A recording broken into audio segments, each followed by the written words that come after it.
ألا بذكر الله تطمئن القلوب. أعوذ بالله من الشيطان الرجيم. بسم الله الرحمن الرحيم. وجزاهم بما صبروا جنة وحريرا متكئين فيها على الأرائك لا يرون فيها شمسا ولا زمهريرا ودانية عليهم ظلالها وذللت قطوفها تذليلا ويطاف عليهم بآنية من فضة وأكواب كانت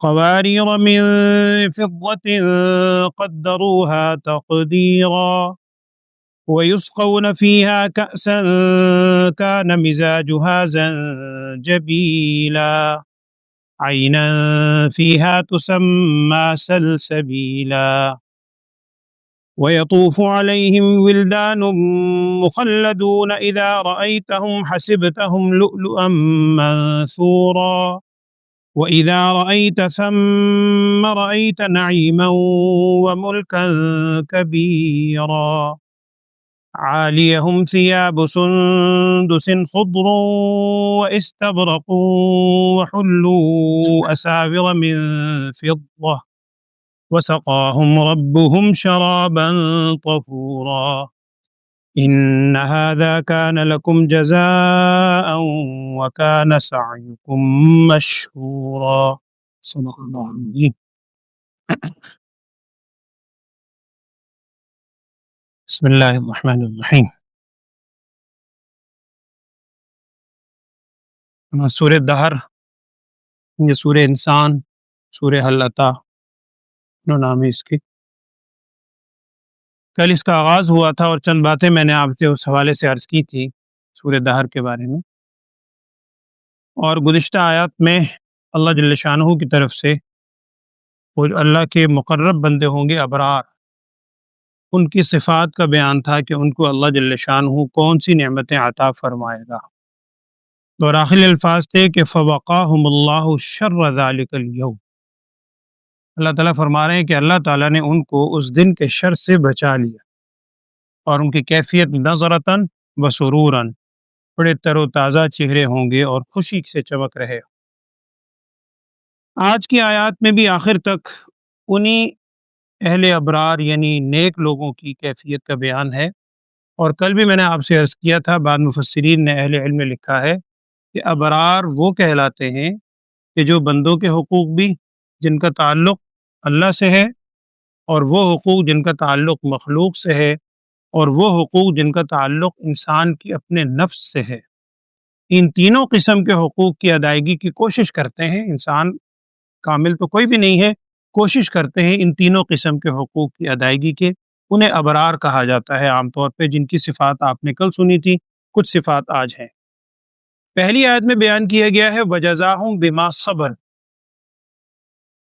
وہ جو دنیا میں اللہ جل شانہ نے انہیں صبر کی توفیق دی. پہلے یہ بات آپ کے سامنے آئی تھی کہ صبر کی مختلف صورتیں ہوتی ہیں.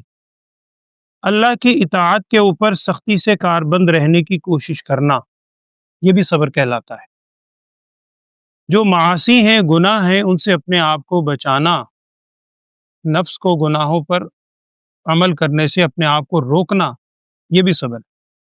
ہمارے ذہنوں میں ایک ہی اس کا تصور ہے کہ اگر کوئی مشکل آ جائے، تکلیف آ جائے، آزمائش اللہ کی طرف سے آئے تو اس وقت اپنے نفس کو روکے رکھنا، بہت زیادہ واویلا نہ کرنا، وہ بھی صبر کی ایک صورت ہے. لیکن یہ ساری کی ساری صبر کی صورتیں ہیں جو میں نے عرض کی.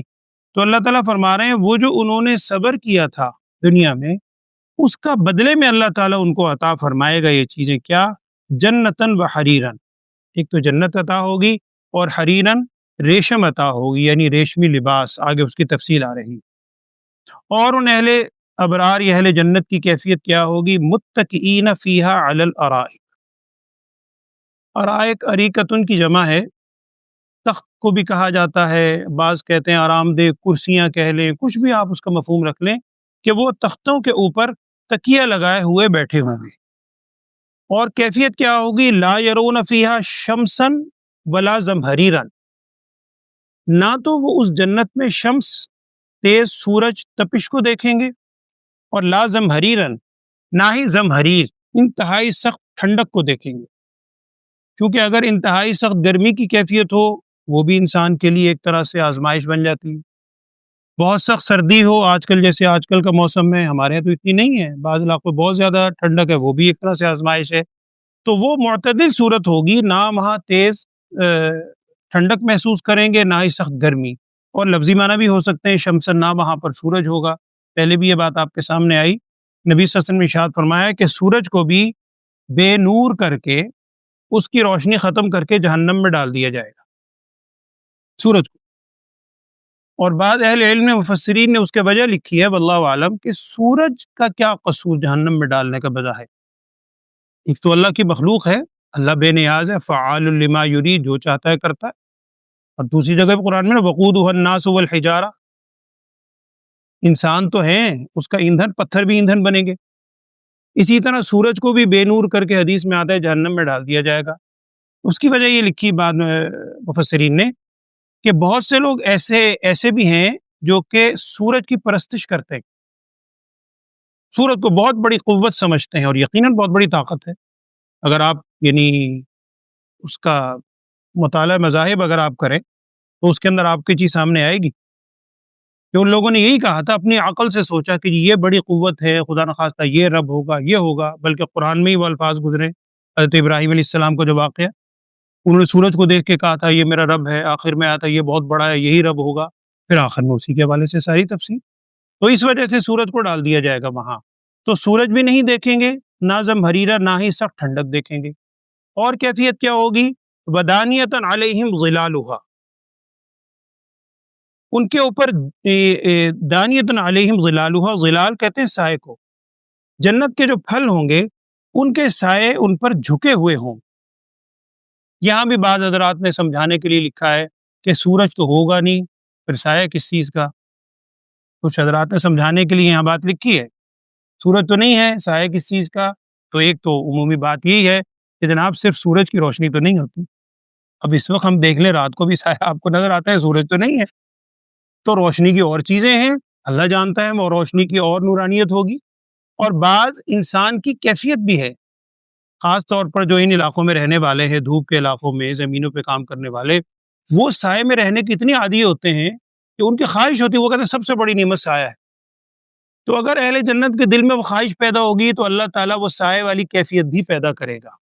تو یہاں الفاظ یہ ہیں کہ ودانیۃ علیہم ظلالھا، ان پھلوں کے سائے ان پر جھکے ہوئے ہوں گے، وذللت قطوفھا تذلیلا، اور قریب ہو جائیں گے، قطوف قطفن کی جمع ہے، اس کا مطلب ہوتا ہے پھل، وہ پھل جو پک کر بالکل تیار ہو جائے، وہ اہل جنت کے لیے ان درختوں پر جو پھل لگے ہوں گے وہ پھل بالکل قریب کر دیے جائیں گے، گویا سے خوشے ان کے لٹکا دیے جائیں گے نیچے، تذلیلا، خوب زیادہ ان کو لٹکا دیں گے۔ مزید کیفیت کیا ہوگی؟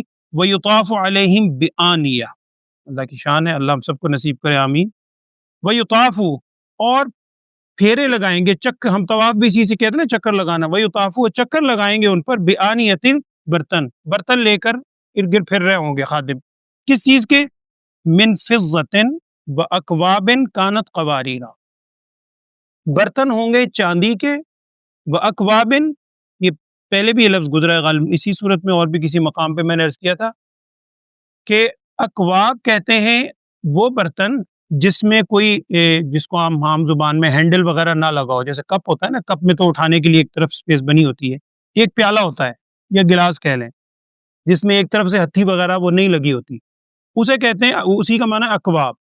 تو اسی لیے اس کا معنی کیا جاتا ہے کہ ان کو پھیر رہے ہوں گے، برتن بھی ہوں گے چاندی کے اور پیالے بھی ہوں گے، کانت قواریرا، وہ پیالے شیشے کے ہوں گے۔ کیسا شیشہ؟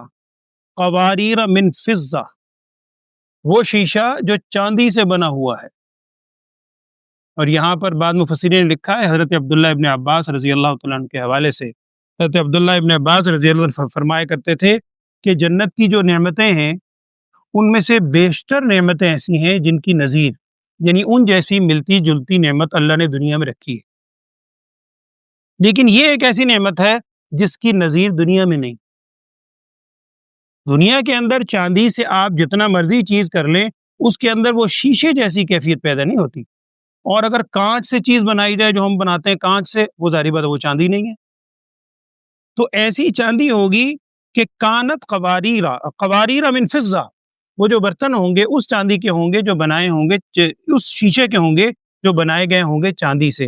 اور آگے کیا فرمایا؟ قدروہا تقدیرا، جو پلانے والے خدام ہوں گے ان کو اللہ جل شانہ یہ کیفیت دے گا کہ وہ اندازہ رکھیں گے، پورا اندازہ۔ یعنی برتن میں جو چیز پیش کی جائے گی، جب اہل جنت اسے استعمال کرے گا، جتنی خواہش تمنا ہوگی اس میں اتنی ہی چیز ہو۔ چونکہ اگر چیز کم رہ جائے وہ تشنگی رہتی ہے کہ جی مزید ابھی خواہش ہے پینے کی، زیادہ ہو جائے تب بھی بعض اوقات الجھن ہوتی ہے مجھ سے پی نہیں جا رہا، تو وہ اندازہ رکھیں گے، پورا اندازہ، کہ اتنی ہی چیز آئے گی جتنی انہوں نے استعمال کرنی ہوگی۔ مزید کیفیت کیا ہوگی؟ کچھ آیات اور ہے آج بھی، وَيُسْقَوْنَ فِيهَا كَأْسًا، اور پلائے جائیں گے انہیں، یہ پھر وہی لفظ آ رہا ہے، اس کا معنی بھی وہی ہے، کأسن، پیالے ہوں گے، کان مزاجها زنجبیلا، کل ہی شاید آپ نے آئے سنی تھی، کان مزاجها کافورا، کان مزاجها کا میں نے عرض کیا تھا اس کی آمیزش ہوگی کافور سے، یہ کافور بھی دنیا والی نہیں، کان مزاجها زنجبیلا۔ زنجبیل ہم کہتے ہیں اردو زبان میں سمجھنے کے لیے جسے ہم سونٹ کہتے ہیں، آپ جانتے ہیں جو ادرک ہوتا ہے، جنجر، ادرک، ایک تو ادرک عام فارم میں ہوتا ہے جڑ، اس کو جب سکھا لیا جاتا ہے، سکھانے کے بعد پاؤڈر کی شکل میں عام طور پہ استعمال ہمارے یہاں بھی ہوتا ہے بہت، تو وہ اس کے اندر خاص تاثیر ہوتی ہے، گرم بھی ہوتا ہے، خاص تاثیر ہے، ہاضمے کے لیے وہ بہت زیادہ ہوتا ہے مفید، اس کو کہتے ہیں زنجبیل، سونٹ جس کو بولتے ہیں، تو اس کی آمیزش ہوگی اس زنجبیل سے۔ اچھا زنجبیل کی کیفیت کیا ہے؟ سنو، عینن فیہا تسمی سلسبیلا، اللہ فرما رہا ہے، اللہ تعالیٰ نے اس کا نام رکھا ہے سلسبیل، وہ ایک چشمہ ہوگا جس کا نام عینن، وہ ایک چشمہ ہے، فیہا تسمی، جس کا نام رکھا جائے گا، جس کا نام رکھا گیا ہے سلسبیل۔ اب سلسبیل بھی یہاں آتا ہے، اور قرآن میں دوسری جگہ ہے ختامہ مسک وفی ذلک ومزاجہ من تسنیم، تسنیم بھی ایک چشمہ ہے اور سلسبیل بھی ایک اپنا چشمہ ہے، اور بھی آتا ہے کوثر، حوض کوثر، وہ بھی ہے۔ تو یہ سارے نام قرآن کے اندر ہیں، یہ سارے چشمے اس کیفیت کے، سلسبیل کے، تسنیم نامی، یہ جنت کے اندر موجود ہوں گے۔ لیکن سلسبیل کیا ہے؟ یہ وہ ہے مزاجہ زنجبیلا، جس میں آمیزش زنجبیل کی ہوگی۔ مزید کیفیت کیا ہے ان کی؟ وَيَطُوفُ عَلَيْهِمْ بِلْدَانٌ مُخَلَّدُونَ، ان پر پھریں گے بلدان، لڑکے، غلام، مخلدون، جو ہمیشہ رہنے والے ہوں۔ ایک مفہوم تو یہ ہے کہ جیسے اہل جنت ہمیشہ جنت میں رہیں گے، وہ جو ان کے خدام ہوں گے نوجوان بچے، وہ بھی ہمیشہ وہی رہیں گے۔ یہ بلدان مخلدون سے کون مراد ہیں؟ بیشتر مفسرین کا کہنا یہی ہے کہ یہ وہ مخلوق ہوگی جیسے حور یا دیگر مخلوق ہیں جن کو اللہ جل شانہ جنت میں ہی پیدا فرمائے گا۔ اکثر مفسرین کا یہ قول ہے۔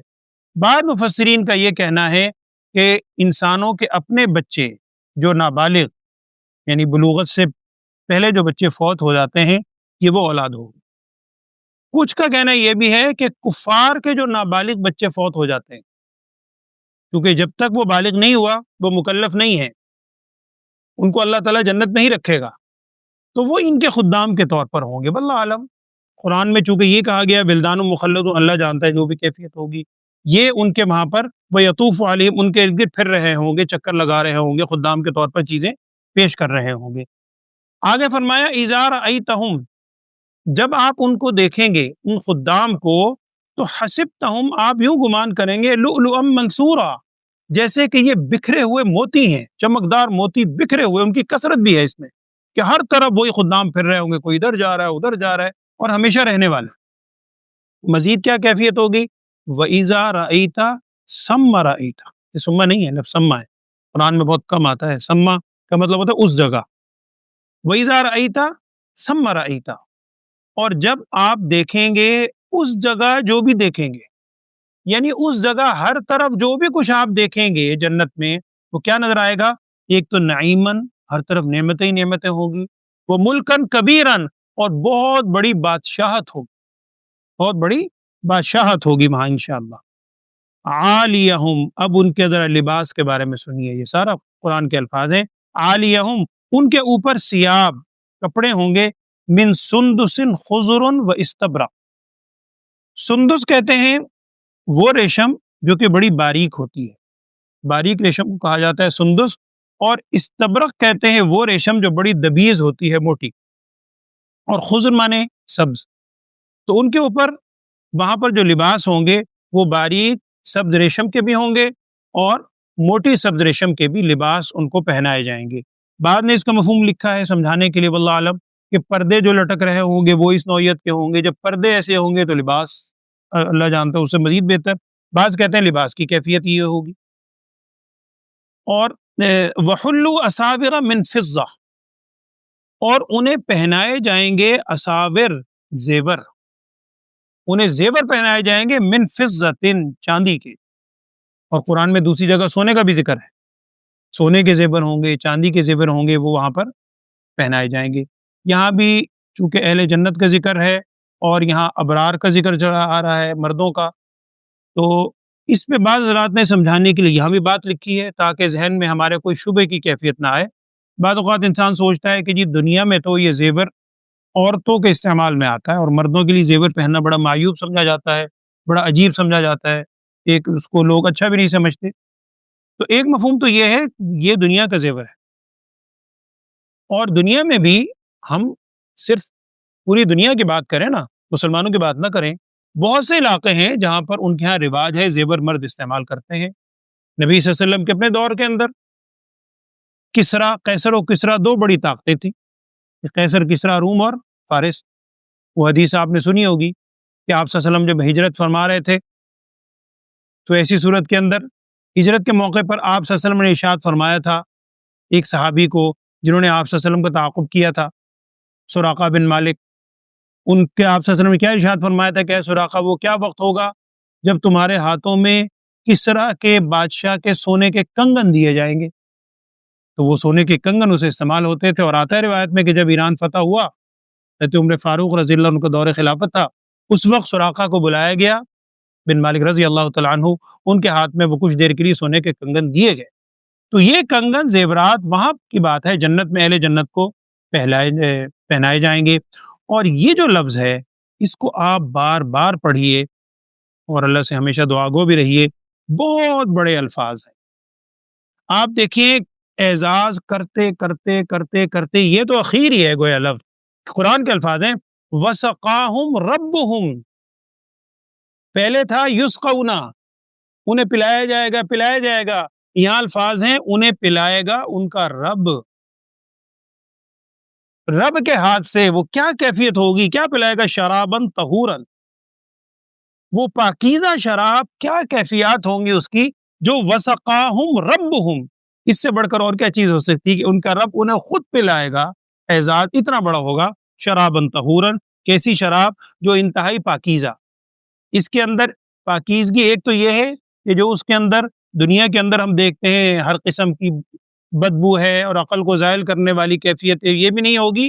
اور ایک مفہوم یہ بھی ہے کہ اندر سے انسان کے نفس کے اندر سے ہر قسم کا کھوٹ، بغض وغیرہ، یہ ساری چیزیں بالکل پاک کر دے گی، چونکہ اہل جنت کے دل میں اس قسم کی کیفیات نہیں ہوگی۔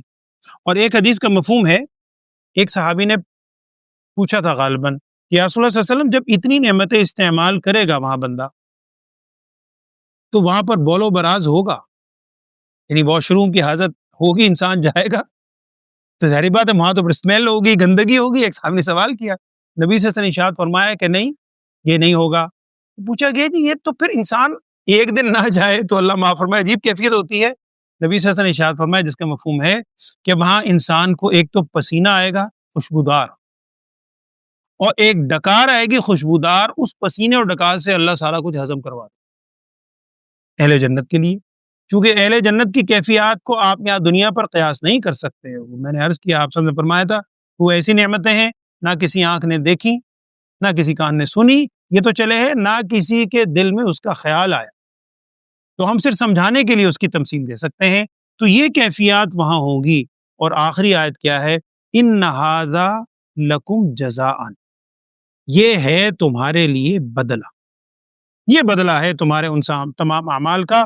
وَكَانَ سَعْيُكُمْ مَشْكُورًا، اور تمہاری سعی اور کوشش محنت جو تھی مشکورن، اس کی قدردانی کی گئی ہے۔ ظاہری بات ہے قدردانی کی گئی ہے، محنت قبول ہوئی ہے، تبھی تو یہ سارے کے سارے انعامات حاصل ہوں گے۔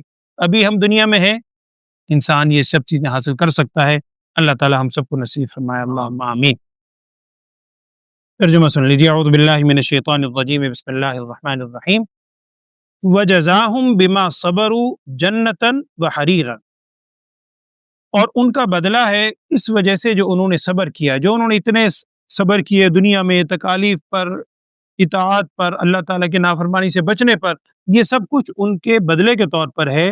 کیا ہوگا بدلے کے طور پر؟ جنتاً وحریرا، جنت عطا ہوگی اور ریشمی لباس عطا ہوں گے۔ متکئین فیہا علی الارائک، وہ اس میں تکیہ لگائے ہوئے تختوں پر بیٹھے ہوں گے۔ لا یرون فیہا شمسا ولا زمہریرا، نہ دیکھیں گے اس جنت میں سورج کو اور نہ ہی سخت ٹھنڈک کو۔ ودانیۃ علیہم ظلالھا، اور چھائے ہوں گے ان کے اوپر اس کے سائے۔ آپ نے وہ حدیث سنی ہے، نبی صلی اللہ علیہ وسلم نے ارشاد فرمایا تھا کہ جنت میں ایک درخت ہے جس کا نام طوبہ ہے، جس میں آتا ہے اس کا نام طوبہ ہے، اور وہ اتنا بڑا درخت ہے کہ اس کے سائے میں 100 سال تک تیز رفتار گھوڑا دوڑے تو اس کا سایہ ختم نہیں ہوگا، اس طوبہ درخت کے اندر۔ تو وہ ودانیۃ علیہم ظلالھا، جھکے ہوئے ہوں گے ان پر اس کے سائے درختوں کے۔ وذللت قطوفھا تذلیلا، اور قریب ہو جائیں گے ان کے پھل، بالکل قریب ہو جانا، جھکے پڑے ہوں۔ وَيُطَافُ عَلَيْهِمْ بِآنِيَةٍ مِّن فِضَّةٍ، اور پھریں گے، چکر لگائیں گے ان پر بِآنِيَةٍ، برتن لے کر۔ کیسے برتن؟ مِّن فِضَّةٍ، چاندی کے، وَأَكْوَابٍ، اور پیالے لے کر، کانت قواریر، جو کہ شیشے کے ہوں گے۔ قواریر من فضة، وہ شیشہ بھی عام نہیں، وہ شیشہ ہوگا جو چاندی سے بنا ہوا ہے۔ قدروہا تقدیرا، اس کا انہوں نے اندازہ کیا ہے ٹھیک اندازہ، یعنی جو پلانے والے برتن پیش کریں گے وہ بالکل اتنی مقدار اس میں ہوگی۔ وَيُسْقَوْنَ فِيهَا كَأْسًا كَانَ مِزَاجُهَا زَنْجَبِيلًا، اور پلائے، اب یہاں تک الفاظ ہے پلائے جائیں گے، پلائے جائیں گے، آگے ہے اللہ تعالیٰ ان کا رب خود پلائے۔ وَيُسْقَوْنَ فِيهَا كَأْسًا، اور پلائے جائیں گے اس جنت میں کأسًا، پیالے، كَانَ مِزَاجُهَا زَنْجَبِيلًا، جن کی آمیزش کس سے ہوگی؟ زنجبیل سے ہوگی، سونٹ یا جو بھی معنی لے لیں۔ عیناً، وہ ایک چشمہ ہے، فیہا، اس جنت میں، تسمى سلسبیلا، جس کا نام سلسبیل رکھا گیا۔ وَيَطُوفُ عَلَيْهِمْ وِلْدَانٌ مُخَلَّدُونَ، اور ان پر چکر لگائیں گے اہل جنت پر، ولدان، نوجوان لڑکے غلام، مخلدون، جو ہمیشہ رہنے والے ہوں گے۔ اذا رأیتہم، جب آپ ان کو دیکھیں گے، حسبتہم، تو آپ انہیں گمان کریں گے، لؤلؤا منثورا، گویا کہ وہ موتی ہیں بکھرے ہوئے۔ وَإِذَا رَأَيْتَ ثَمَّ رَأَيْتَ، اور جب آپ انہیں دیکھیں گے، وہاں جب بھی دیکھیں گے، جہاں جہاں دیکھیں گے، تو نعیماً، نعمتیں نظر آئیں گی، وملکاً کبیراً، اور ایک بہت بڑی بادشاہت ہوگی۔ عالیہم ثیاب سندس خضر واستبرق، ان کے اوپر لباس ہوں گے باریک ریشم کے، سبز اور موٹی سبز ریشم کے۔ وحلوا اساور من فضہ، اور انہیں پہنائے جائیں گے زیور چاندی کے، اور دوسری جگہ قرآن میں ہے سونے کے۔ وسقاہم ربہم شرابا طہورا، اور انہیں پلائے گا ان کا رب پاکیزہ شراب۔ ان ھذا کان لکم جزاء، بے شک یہ ہے تمہارے لیے بدلہ، وکان سعیکم مشکورا، اور تمہاری کوشش کی، سعی کی قدردانی کی گئی ہے۔